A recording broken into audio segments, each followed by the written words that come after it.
of Tarsus. Think how he pursued him to the point to which he became Paul the Apostle. He went after that man. He went after that individual, and over. The Ethiopian eunuch, riding alone there in his chariot, right? And Philip the evangelist sees him riding, and he runs up alongside and says, "Hey, what are you reading?" And he's reading out of the scriptures of Isaiah. He says, "I don't understand what it's saying. Can you explain the text to me?" And Philip hops in the ride and explains it to him, and he gets saved and he gets baptized. One individual. You see this over and over again, that Jesus, he has his attention fixed on individuals. That should bring hope to you. That should bring hope to me. That should bring peace to your heart to know that though his church, if we're generous, if we're extremely generous, his church on the planet today is contrived of 1 billion people. But yet he looks at you. He looks at me. He sees you. His attention is fixed on you and your need.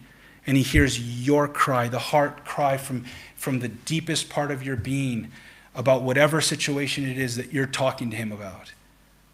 He is a God that pursues individuals. And so he goes to this Syrophoenician woman, as it says. He did not want, but notice the end of verse 24 before we move on. He did not want any man to know he was there. But notice what it closes with, that verse. But he could not be hid. I love that.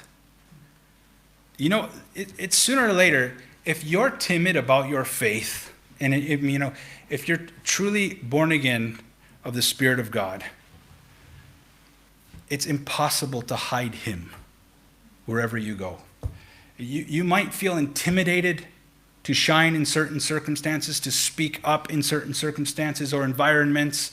You might not want to say something because you're a little bit shy to how will people respond, maybe at work or school or in your family.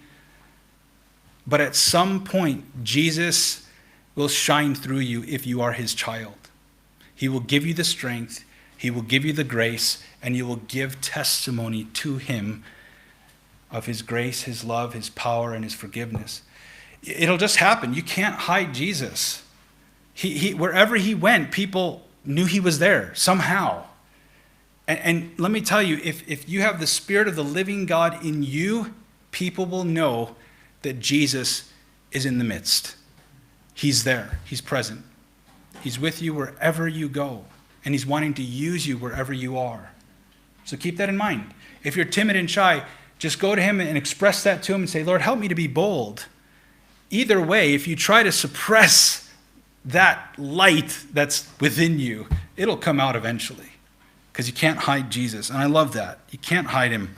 And then verse 25 goes on to say, "For a certain woman whose young daughter had an unclean spirit heard him and came and fell at his feet." He could not be hid. This woman heard that Jesus was nearby, and she immediately, in fact, it's not indicated in my translation. I have a little bit older translation in English here.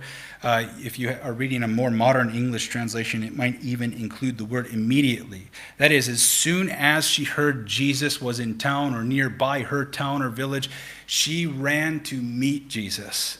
She ran to seek help from him. And it says in verse 26, the woman was a Greek, a Syrophoenician by nation, and she besought him that he would cast forth the devil out of her daughter. Out of her daughter.